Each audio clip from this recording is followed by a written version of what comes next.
모두 안녕하세요. 저는 서울 종로구에 살고 있는 40대 중반의 여성인데요. 수많은 역경을 겪으며 기구한 인생을 살아온 사람이기도 합니다. 독하디 독한 시모에게 모진 시집살이를 당하다 하나밖에 없는 딸과 함께 바란남 남편에게 버림받았으니까요. 전부 지나간 일이지만 그때의 시간을 떠올리면 제가 어떻게 그 힘든 시간을 견뎌왔을까 하는 생각도 듭니다. 그때는 남편과 이혼한 후 앞으로 딸아이를 데리고 뭘 해먹고 사나 걱정하며 앞길이 막막했었는데 지금 생각하면 그런 인간 같지도 않은 놈과 이혼하길 정말 잘했단 생각입니다. 그렇지 않았다면 정말 전 나중에 아주 땅을 치고 후회했을 테니까요. 남편과 헤어지고 빛나는 저의 인생 2막이 시작되었으니까요. 남편과는 지인의 소개를 통해 만나 연애 결혼을 하게 되었는데요. 지인과 함께 있는 절 우연히 보게 된 남편이 저에게 첫눈에 반했다고 하더라고요. 그래서 지인을 졸라 저와 소개팅을 하게 되었고요. 사실 남편과 연애를 할 때만 해도 전 결혼까지 할 생각은 없었습니다. 그러나 저를 너무 사랑해주는 헌신적인 그의 모습에 마음을 고쳐먹게 되었던 것이죠. 왜냐하면 저는 아빠를 일찍 떠나보내고 홀레던 엄마가 계셨거든요. 엄마는 시장에서 작은 식당을 운영하시며 힘들게 저를 키워내셨습니다. 그런데 막상 그런 엄마를 두고 결혼을 하려니 마음에 걸리더라고요. 그런데 엄마는 그런 제 마음을 어떻게 아셨는지 아무 걱정하지 말고 그이와 결혼하라고 하더라고요. 엄마는 언젠가 저보다 일찍 떠날 사람이라고 그렇게 되면 세상에 저 혼자 남게 된다며 저에게도 평생을 함께 해줄 가족이 필요하다면서요. 저를 혼자 두고 엄마가 세상을 떠나게 된다면 그게 엄마에겐 더욱 큰 걱정이라고 하셨죠. 그래서 저도 생각을 바꾸어 그이와 결혼하기로 마음을 먹게 된 것입니다. 그런데 그이와 결혼을 약속하고 시어머니를 만나러 시댁에 인사를 드리러 갔을 때부터 그리 순탄하지는 못했습니다. 시아버지를 먼저 보내고 홀로 되신 건 시어머니도 마찬가지일 텐데 홀 어미에다 시장에서 식당 일을 하는 저의 엄마를 보고 마음에 들어하지 않으신 겁니다. 아빠도 없는 데다 가난한 집 딸이라면서요. 그런 시어머니 때문에 속상한 것이 이만저만 아니었습니다. 저희 집이 가난했던 것은 맞지만 전 누구보다 귀하게 키워진 딸이었거든요. 혹여나 아빠 없이 가난하게 컸다며 사람이 무시할까봐 엄마는 절 부족함 없이 키우셨습니다. 우리 찬수가 좋다니까 허락은 한다만 나는 솔직히 너 마음에 안 든다. 그러니 결혼하면 우리 찬수랑 나한테 잘해야 한다? 알겠니? 네, 어머니. 부족하지만 열심히 노력할 테니 예쁘게 봐주세요. 엄마 또 그 소리야? 자꾸 그러면 나 엄마 안 본다고 했지? 나나 혜영이나 아빠 없이 큰 건 똑같은데 엄마 정말 옛날 사람처럼 왜 그래? 정말로 내 얼굴 안 보고 싶어? 알겠다, 알았어. 뭔 말을 못 하겠네. 결혼 반대하면 지 엄마 얼굴이나 안 보겠다고 하긴 하고 저런 걸 자식이라고. 아휴. 저를 못마땅해 하는 시어머니를 보며 그이와의 결혼이 걱정되지 않은 건 아니었지만 그때는 남편이 워낙 저에게 잘했기에 안심했었습니다. 그이라면 믿고 결혼해도 될 것 같았죠.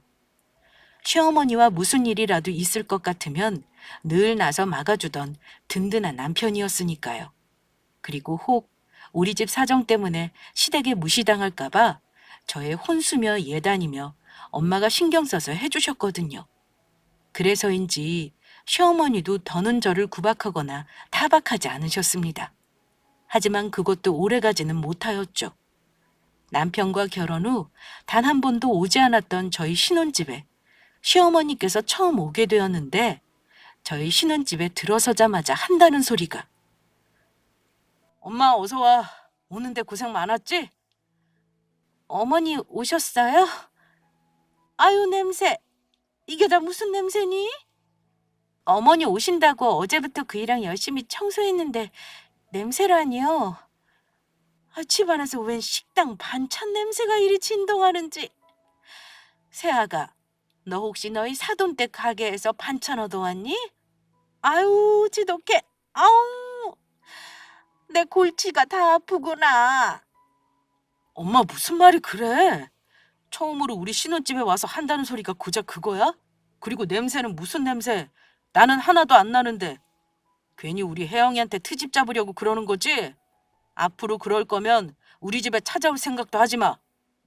얘는 내가 뭐라 그랬다고 흥분해서 그러니?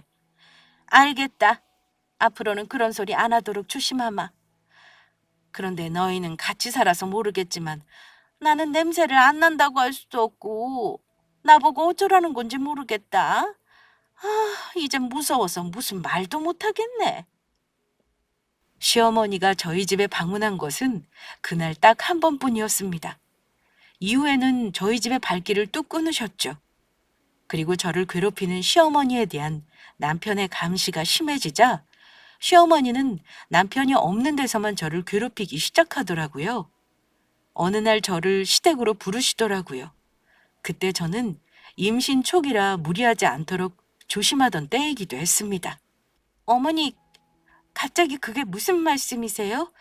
집에 제사라니요? 나도 깜빡하고 있었는데 글쎄 오늘이 돌아가신 뒤 시할머니 제사지 뭐냐?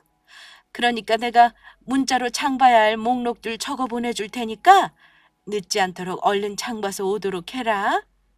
지금부터 준비하려면 시간이 촉박할 것 같구나. 찬수는 바쁠 테니까 괜히 일하는데 전화하지 말고 우리 둘이 알아서 잘 지내면 될 것 같다.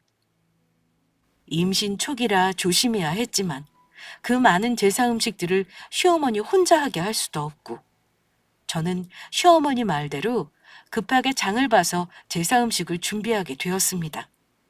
그런데 시어머니는 제가 오자 갑자기 몸이 안 좋다며 저 혼자 그 많은 제사 음식을 만들게 하더라고요. 그래서 결국 저 혼자 시할머니 제사까지 지내고 집으로 오게 되었습니다. 늦은 밤 야근까지 하고 돌아온 남편은 시할머니 제사를 준비하느라 지쳐 누워있는 절 보며 걱정하며 묻더라고요. 그래서 시댁에 가 남편의 시할머니 제사를 지내고 왔다는 설명해 주었습니다. 뭐? 시할머니 제사라니?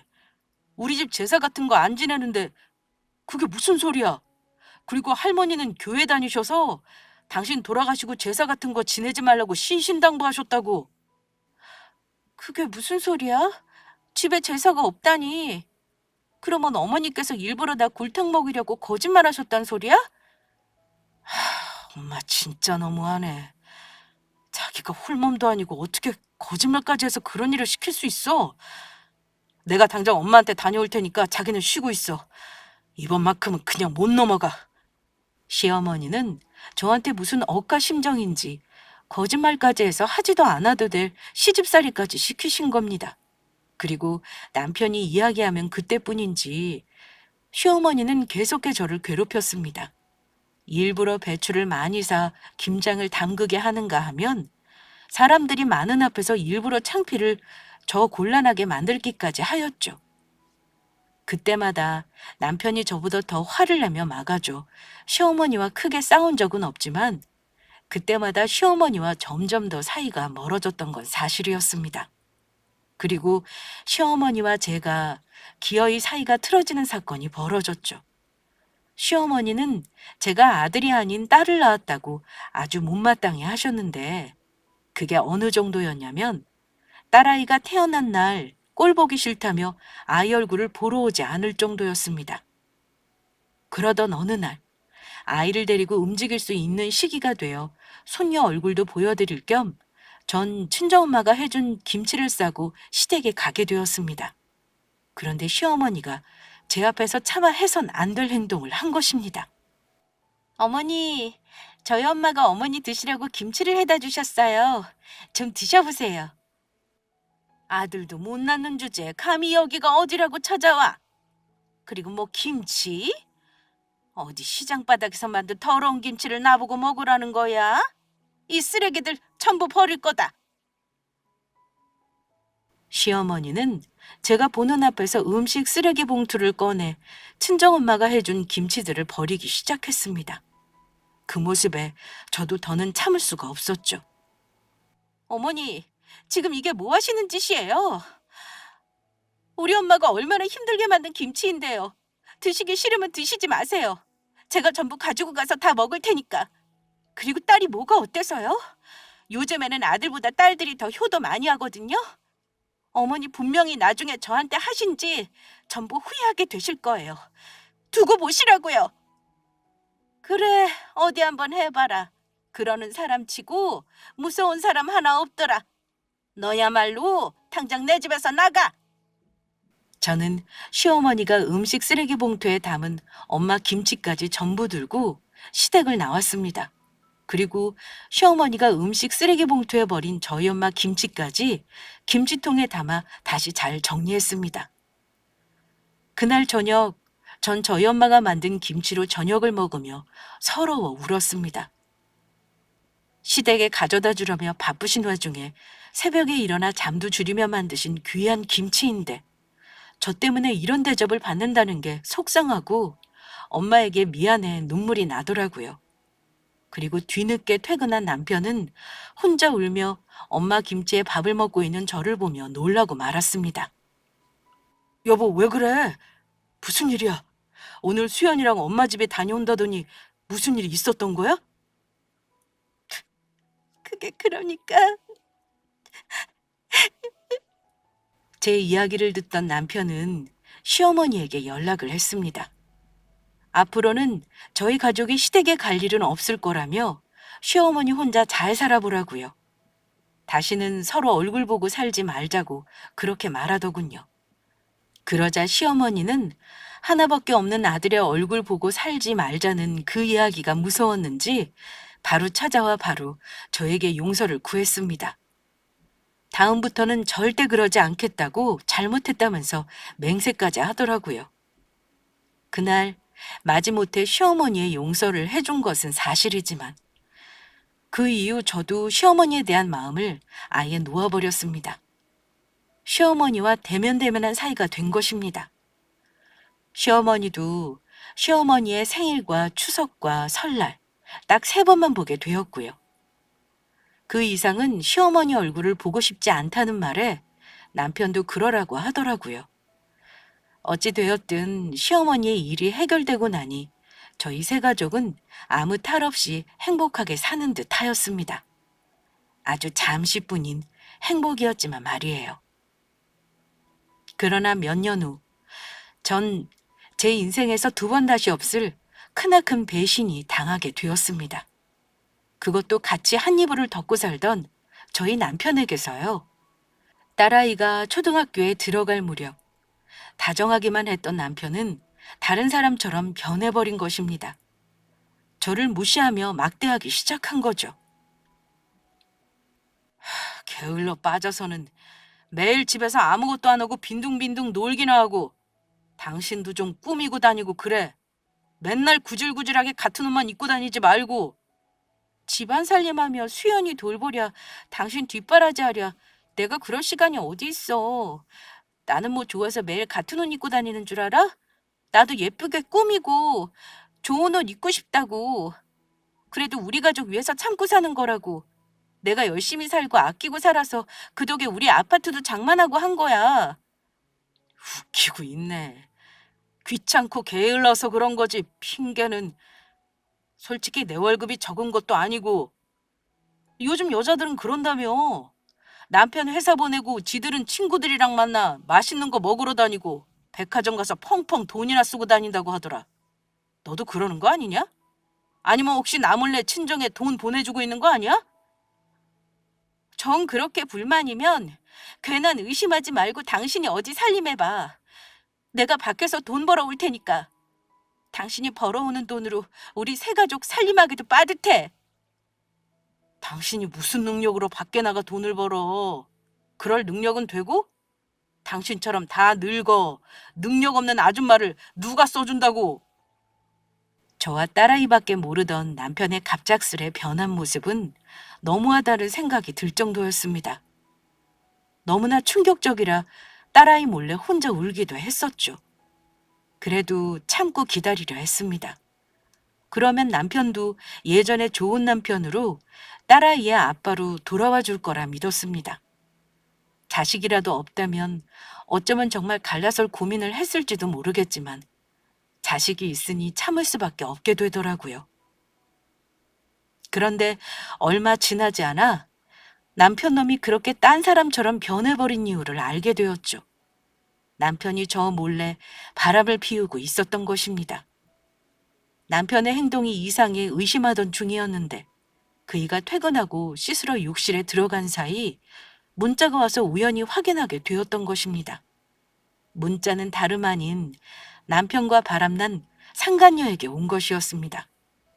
저는 남편의 핸드폰 비밀번호를 알고 있었기에 바로 그 자리에서 풀어 그동안 남편이 상간녀와 주고받은 문자와 사진들을 확인할 수 있었고 저희 부부는 그날 한바탕 싸움을 벌였습니다. 하지만 바람 피운 사실을 들킨 남편은 저에게 미안해하기는커녕 제 앞에 아주 당당했습니다. 그날 남편은 짐을 싸 바로 시댁으로 가버렸습니다. 도리어 바람 피운 게 저한테 들통이나 아주 잘 되었단 사람처럼요. 그리고 바로 시어머니한테서 연락이 오더라고요. 네가 우리 찬수 때렸니? 니까짓 게 뭔데 우리 아들을 때려? 잘생긴 우리 아들 얼굴이나 망가뜨리고 그러고도 네가 사람이냐? 그동안 찬수가 말려서 가만히 있었더니 네가 아주 나한테 죽고 싶어서 환장했구나. 이 근본도 없는 것. 어머니는 그이가 한 행동을 보고도 그런 말씀이 나오세요? 그 사람 저 몰래 다른 여자랑 바람 피웠다고요. 가정 있는 사람이 그래도 되는 거예요? 남자가 사회생활 하다 보면 그럴 수도 있지. 그게 무슨 큰일이라고 이 짓거리야? 내 아들 돈으로 편하게 먹고 사는 것이 뭘 잘했다고 어디서 큰 소리야? 이 은혜도 모르는 배은망덕한 것.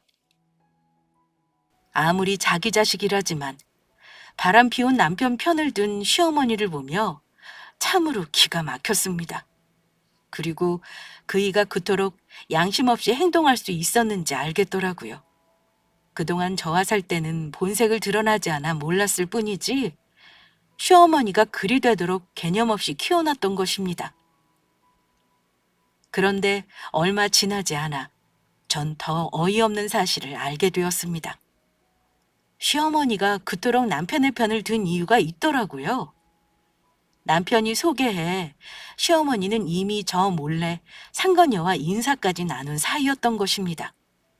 시어머니는 일부러 저의 화를 돋구려고 하는 건지 그 사실을 직접 저에게 전화해 알려주기까지 하더라고요.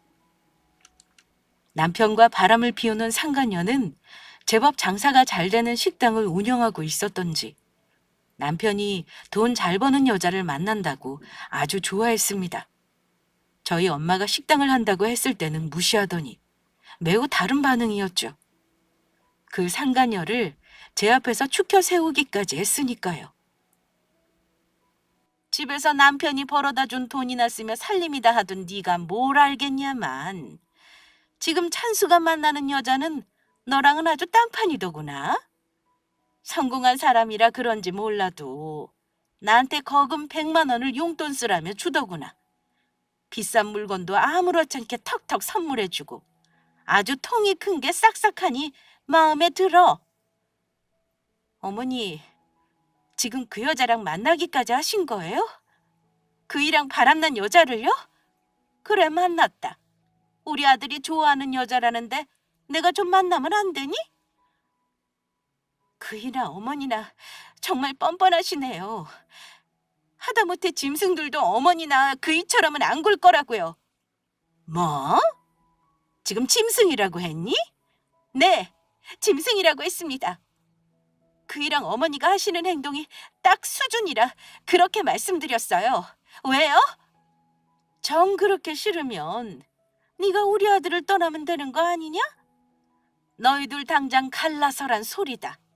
나도 네 목소리 듣는 거 아주 징그러우니까 너 만날 때마다 네 몸에서 나는 싸구려 식당 반찬 때문에 아주 코가 썩는 것 같아. 그리고 시어머니와 전화를 끄는 그날 저녁, 남편에게 한 통의 문자가 왔습니다. 우리 이혼하자. 이혼 서류 준비할 테니 조만간 만나서 도장 찍자. 그리고 우리 효진이 만나니까 알겠더라.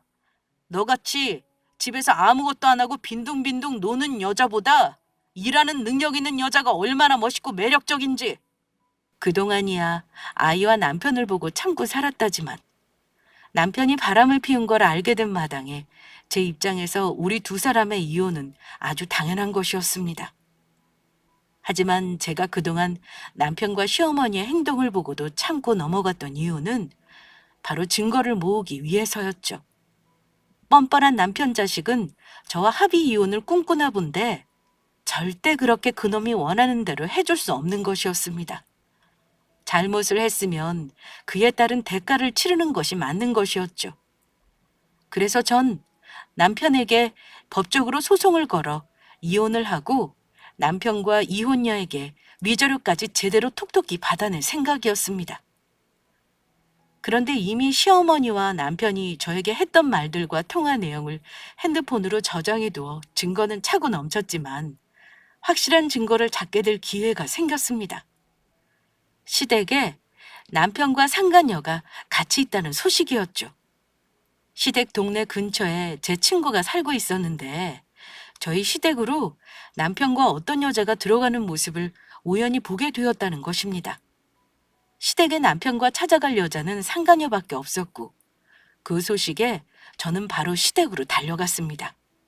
증거를 찾기 위해서도 있었지만 아직 이혼도 하지 않는 저를 두고 남편이 상간녀를 시댁에 데리고 갔단 소리에 머리 끝까지 화가 났었습니다. 그리고 저의 벨소리에 문을 열어둔 시어머니를 지나쳐 거실로 가보니 상간녀와 웃으며 과일을 먹고 있는 남편의 면상이 보이더라고요. 저는 남편의 면상을 보자마자 바로 그이와 상간녀에게 달려들었죠. 이 개만도 못한 것들아! 그리고 남편을 집중적으로 패주었습니다.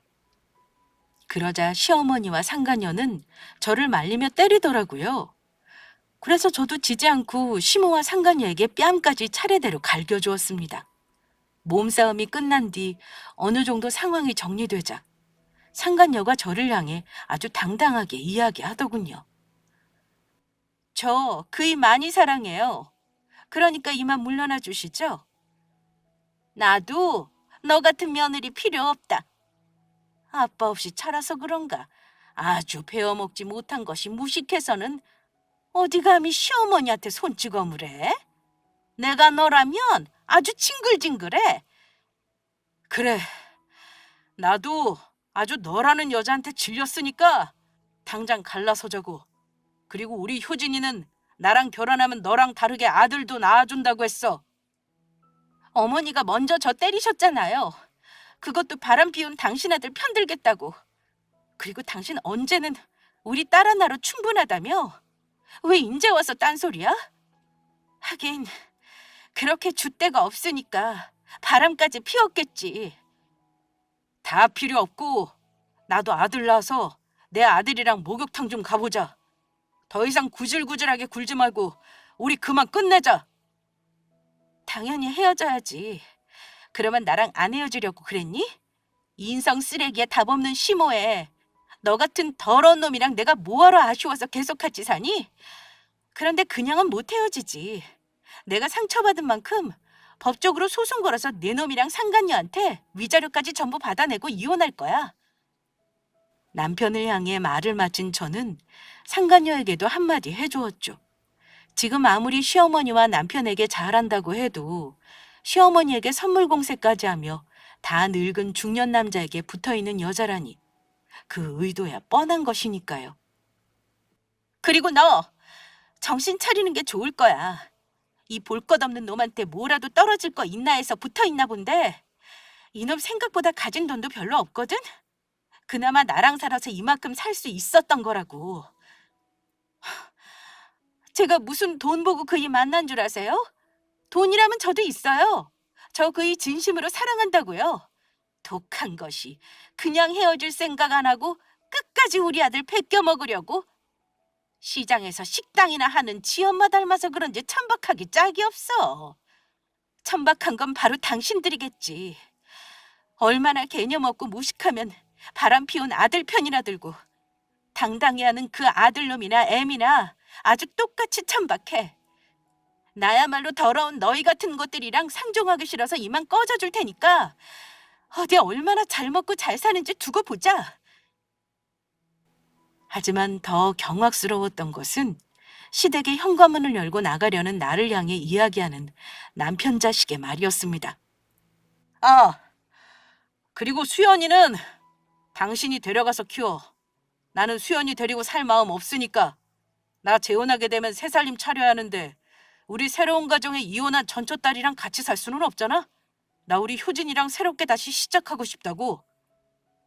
안 그래도 우리 딸 내가 데려가려고 그랬다. 소중한 우리 수연이 너 같은 쓰레기놈한테 절대 맡길 수 없으니까. 니놈한테 맡겼다가 우리 수연이 인생까지 망치려고? 너 같은 놈은 우리 수연이 아빠 될 자격도 없어. 우리 수연이를 당신 딸로 두기에는 아깝다고. 결국 전 남편과 이혼을 하게 되었고 위자료와 재산 분할까지 전부 받아냈습니다. 그리고 딸아이의 손을 잡고 엄마가 있는 친정으로 가게 되었습니다. 그런 절 보며 엄마는 제 손을 잡더니 한동안 말없이 저를 꼭 안아주었습니다. 그런 엄마 품에서 저는 펑펑 울었죠. 아무 걱정하지 마. 내가 우리 딸이랑 소녀 하나 못 먹여 살릴까 봐? 엄마 식당 제법 장사도 잘 된다? 그러니까 앞으로 우리 힘내서 살아보자. 엄마. 그 후 저는 엄마 밑에서 식당 일을 도우며 일을 배우기 시작했습니다. 딸아이를 위해서라도 악착같이 살아야겠다는 생각뿐이었죠. 열심히 일해 성공해 누구보다 잘 살게 되는 것이 남편과 시어머니를 향한 최고의 복수라고 생각했으니까요. 그런 놈을 만나 결혼을 하게 된 것은 인생에서 가장 후회되는 일이지만 하나밖에 없는 예쁜 딸아이를 낳게 된 것은 인생에 둘도 없는 선물이란 생각이었기에 과거를 생각하며 후회하기보다 앞을 보며 열심히 살아보기로 한 것입니다. 그렇게 6년이란 시간이 흘렀고 갖은 고생 끝에 저는 성공이란 것을 손에 쥘 수 있었습니다. 전 유명 인사들까지 찾아와 밥을 먹는 고급 한정식 집의 대표가 되어 있었으니까요. 다행히 엄마 식당 일은 제 적성에 맞았고 손마디가 굵어지며 억세졌지만 엄마와 함께하니 힘들다는 생각도 전혀 들지 않았습니다. 딸아이도 곁에서 제가 고생하는 것을 보고 자라서인지 말썽 없이 잘 커주었고요. 엄마는 김치를 정말 맛있게 잘 담그셨는데 맛있다는 소문이 나서인지 간혹 식당으로 김치를 사러 오시는 손님들이 계셨습니다. 그것을 보고 저는 엄마에게 김치를 만들어 본격적으로 팔아보자고 권유를 했고 엄마 식당에서 김치를 팔며 장사를 하다 인터넷 판매까지 하게 되었죠. 그러다 나중에는 가게를 넓혀 김치를 만드는 직원까지 두게 되었고 잘 사는 사모님들까지 저희 가게로 직접 찾아와 김치를 주문하게 되었습니다. 저한테 그런 사업수단이 있는지 몰랐지만 엄마와 저는 점점 더 큰 돈을 만지며 번 돈이 감당할 수 없을 정도가 되었습니다. 그리고 결국 엄마와 저는 꿈을 이루게 되었죠. 나중에 큰 식당을 여는 게 꿈이었는데 열심히 김치와 음식들을 연구해 엄마와 그동안 모아둔 돈으로 김치를 모티브로 한 고급 한정식 집을 열게 된 것입니다.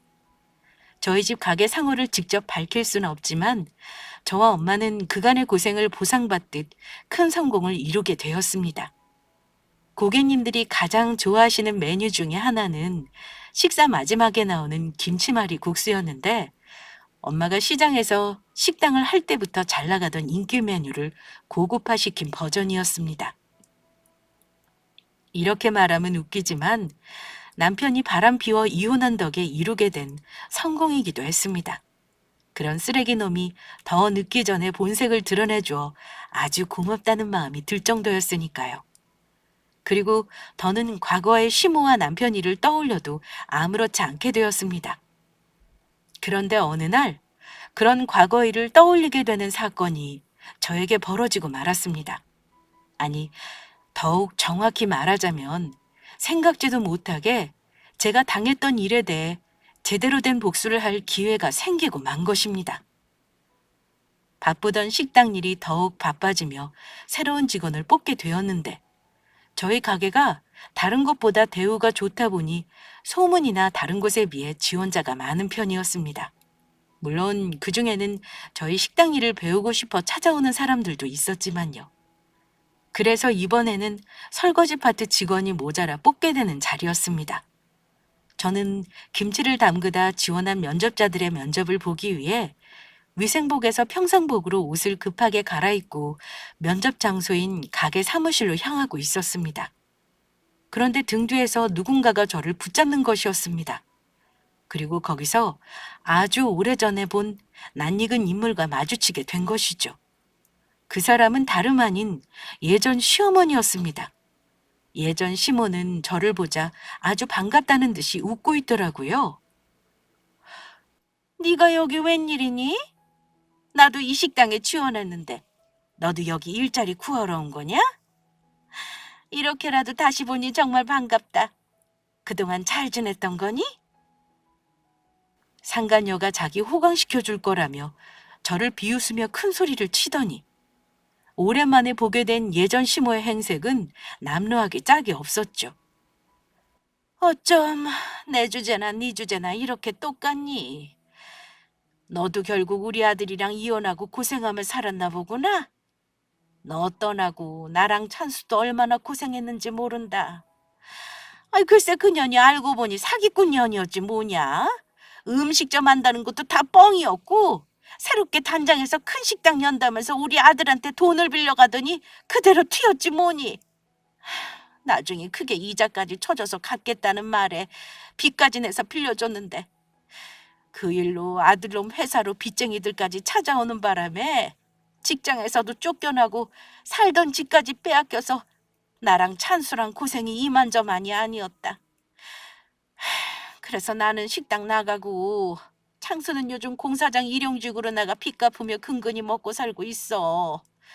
여기 식당 사장이 젊은 여자라고 하는데 월급도 많이 주고 복지도 좋다고 해서 지원하러 온 거다. 그동안 다른 식당에서 일했었는데 얼마나 바쁜지 어디 쉴 틈이 있어야지. 아주 조금만 쉬려고 하면 사장놈이 얼마나 닥달하던지. 그나저나 수연이는 잘 지내니? 지금이면 많이 컸겠다. 지금까지 연락 한 번 없다가 우리 딸 안부는 갑자기 왜 물으시죠? 그리고 우리 엄마 식당 한다고 무시하셨던 분이 지금 식당 일 하겠다고 면접 보러 오신 건가요? 정말 뜻밖이네요. 아무리 그래도 내 손녀인데 내가 그동안 안 보고 싶었겠니? 아들놈도 가끔 수연이 보고 싶다고 말하고. 그리고 얘는 비교할 걸 비교해라. 사돈댁이 하던 그 구닥다리 허름한 작은 식당이랑 여기가 비교가 되니? 같은 음식점이라도 급이 있는 거다, 급이. 급 같은 소리 좋아하시네. 아줌마, 여기가 어딘 줄 알면 깜짝 놀라시겠어요? 그리고 우리 딸을 꼴 보기 싫다며 버릴 때는 언제고 그놈이 보고 싶어 하긴 뭘 보고 싶어 해요? 그러는 놈이 지금까지 양육비 한 푼을 안 보내요? 그야, 그건 우리 형편이 이렇다 보니 살펴볼 겨를이 없어 그런 거고. 그건 그렇고 너 우리 아들이랑 헤어지고 혹시 재혼은 한 거니? 보나마나 네 주제에 데려가는 남자도 없을 테고 아직 혼자일 것 같은데 내 말이 맞지? 내가 혼자든 마든 그쪽에 무슨 상관인데요? 그쪽이라니 우리 사이가 어찌 될지 알고 그렇게 말하니? 아직 혼자면 우리 아들이랑 다시 잘해보는 건 어떻겠니? 너도 이혼하고 우리랑 처지도 비슷한 것 같은데 아니 네 주제에 어디 우리 아들보다 잘난 놈을 만날 수나 있겠어? 네가 먼저 잘못했다고 집으로 기어들어오면 우리 찬스도 모르는 척 받아줄 거다. 그러게 그때 우리 아들이 바람 펴도 좀 참고 기다려주지. 뭔 성미가 급해서 이혼해가지고 너도 고생이냐. 지복 지가 찬 거지. 이 아줌마가 아직도 정신을 못 차렸네. 내가 대가리에 총 맞았냐? 너 같은 거지 같은 아들놈이랑 다시 시작하게? 그것도 바람까지 피워서 가정까지 파탄낸 쓰레기 놈에 아줌마같이 정신 나간 여자가 시모로 있는 집에? 아줌마, 제발 정신 차리세요. 지금 이 상황에 그런 소리 하면 사람들이 아줌마 미친 줄 알아요. 실성한 줄 안다고. 뭐, 실성? 불쌍해서 내가 네 딸년이랑 같이 받아주려고 했더니 어디 주제도 모르고 그따위 말을 해? 어디 나한테 혼 좀 나볼래? 너네가 면접 볼 때 가만히 있나 보자. 여기 사장님한테 말해서 니년이 내 며느리였는데 하도 싸가지 없고 싹수가 노래서 우리 아들한테 이혼당한 거라고 면접에서 떨어뜨리라고 말해줄 테니까 어디 두고 보자고. 어머, 그러세요? 어디 해볼 수 있으면 한번 해보세요. 아줌마가 여기 음식점에서 대표한테 면접이나 볼 기회나 있을지 모르겠네요. 이 잡것이 아주 보자 하니까. 제 말에 광분한 예전 시모는 두 손을 걷더니 저에게 달려들려고 했습니다. 하지만 그 전에 제지당하고 말았죠. 바로 제 옆에 있던 저희 직원한테요. 그리곤 저희 직원이 하는 말에 놀라 말까지 더듬거리더라고요. 오늘 저희 식당에 면접 보러 오신 분 같은데 아까부터 저희 대표님께 뭐 하시는 짓입니까?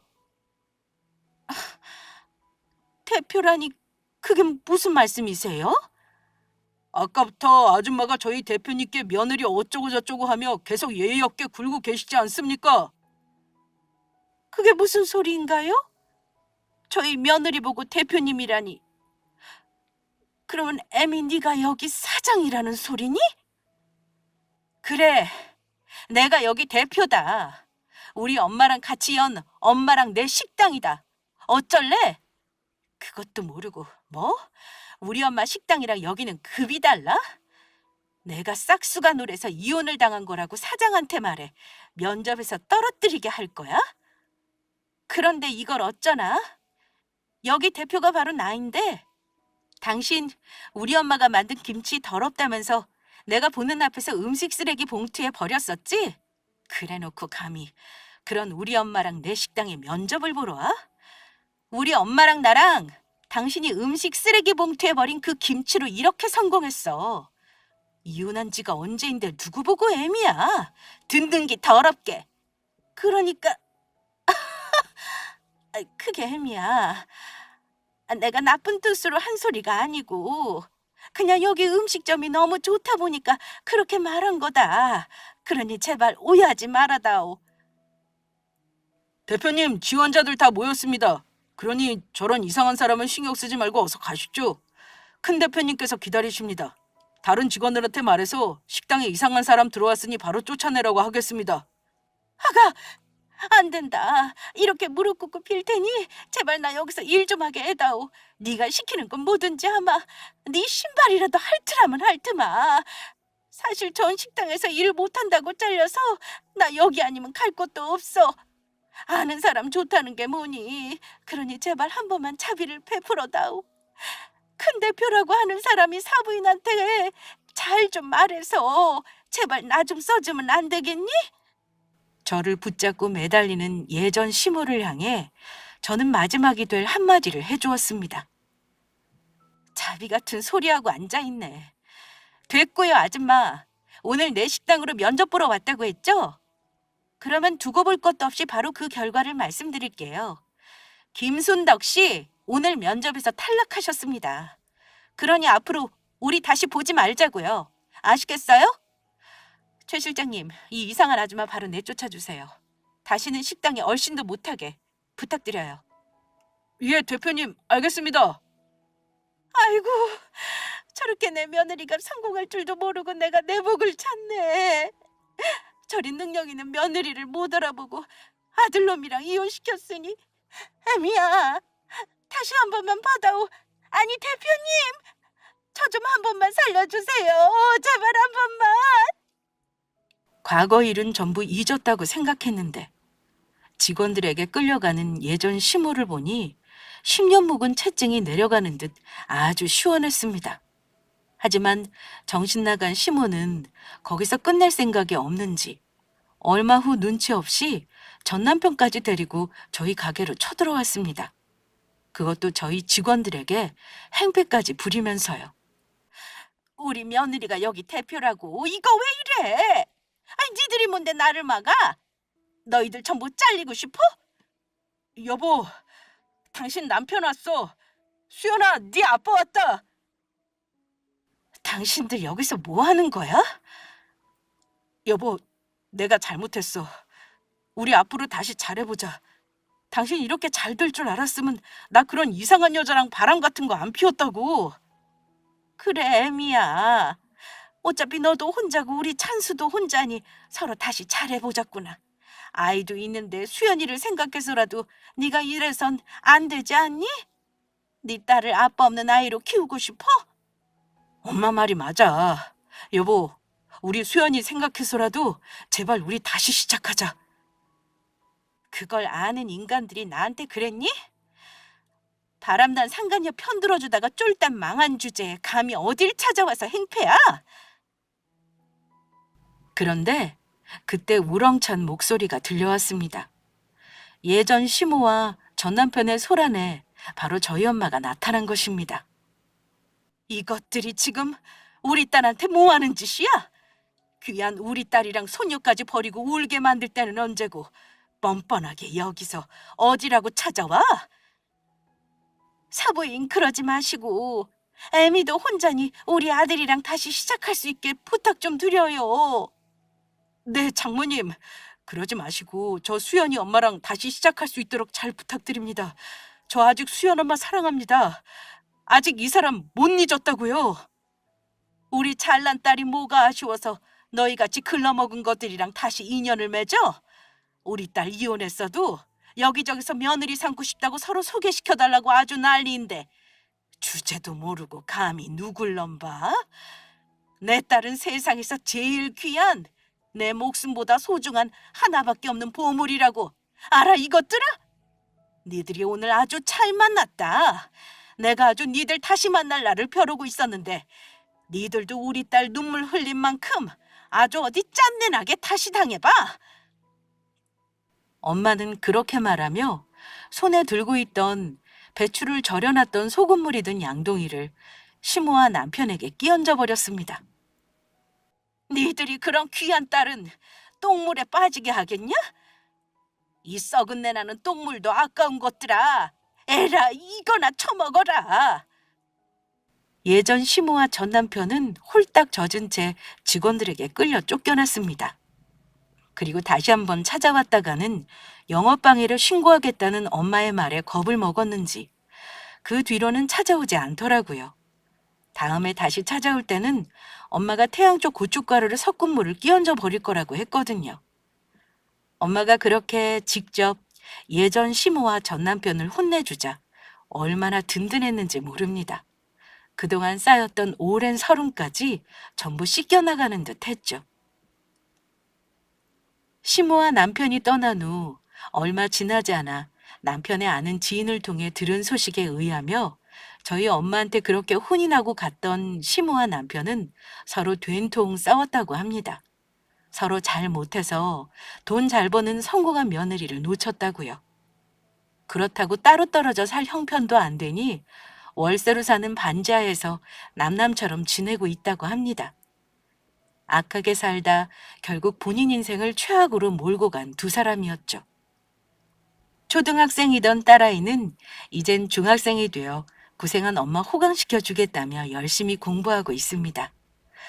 그런데 영 공부에는 소질이 없는지 성적이 노력한 것에 비해 나오지 않더라고요. 그런데 그게 뭐 중요하겠어요? 딸아이가 건강하게 자라 행복하게 살아주면 저는 더 바랄 것이 없습니다.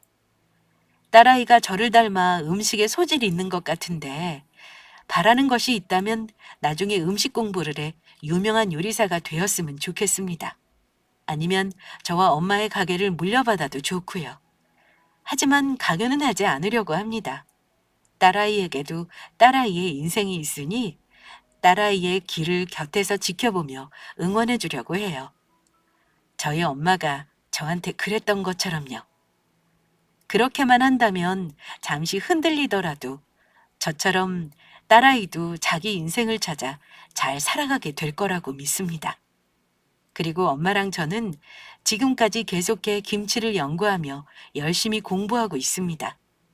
식당에 내놓을 김치를 재료로 한 여러 요리도 계속 개발 중이고요. 제 인생에서 언제가 제일 행복했냐고 묻는다면 아마 그건 엄마와 작은 식당 일을 하며 딸아이와 같이 살게 된 그때부터 지금까지라고 말하고 싶습니다. 제게 소망이 있다면 앞으로도 지금처럼 부디 저희 세 식구 변치 않고 행복하게 살았으면 하는 바람입니다. 앞으로도 부끄럽지 않은 엄마의 딸로 그리고 하나의 엄마로서 잘 살아가도록 하겠습니다. 감사합니다.